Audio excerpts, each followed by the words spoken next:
Chandrashekhar Azad 1906ರ July 23ರಂದು ಮಧ್ಯಪ್ರದೇಶದ ಭಾಬ್ರಾ ಗ್ರಾಮದಲ್ಲಿ ಜನಿಸಿದರು.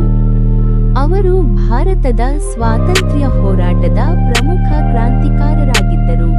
ಅವರ ಬಾಲ್ಯದಲ್ಲೇ ದೇಶಭಕ್ತಿಯ ಚಿಂತನೆಗಳು ಬೆಳೆಯಲು ಪ್ರಾರಂಭವಾಯಿತು. ಬಂಧನಕ್ಕೊಳಗಾದಾಗ ತಮ್ಮ ಹೆಸರನ್ನು ಆಜಾದ್ ಎಂದು ಹೇಳಿ ಪ್ರಸಿದ್ಧರಾದರು. ಅವರು ಹಿಂದೂಸ್ತಾನ್ ಸೋಷಲಿಸ್ಟ್ ರಿಪಬ್ಲಿಕನ್ ಅಸೋಸಿಯೇಷನ್ ಸಂಘಟನೆಯ ಪ್ರಮುಖ ಸದಸ್ಯರಾಗಿದ್ದರು. ಬ್ರಿಟಿಷ್ ಸರ್ಕಾರದ ವಿರುದ್ಧ ಹೋರಾಡಲು ಅವರು ಶಸ್ತ್ರಾಸ್ತ್ರಗಳನ್ನು ಬಳಸಿದರು.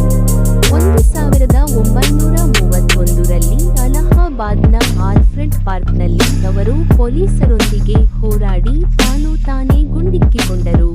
ಚಂದ್ರಶೇಖರ ಆಜಾದ್ ಅವರ ಧೈರ್ಯ ಮತ್ತು ದೇಶಭಕ್ತಿ ಇಂದಿಗೂ ಯುವಕರಿಗೆ ಪ್ರೇರಣೆಯಾಗಿದೆ.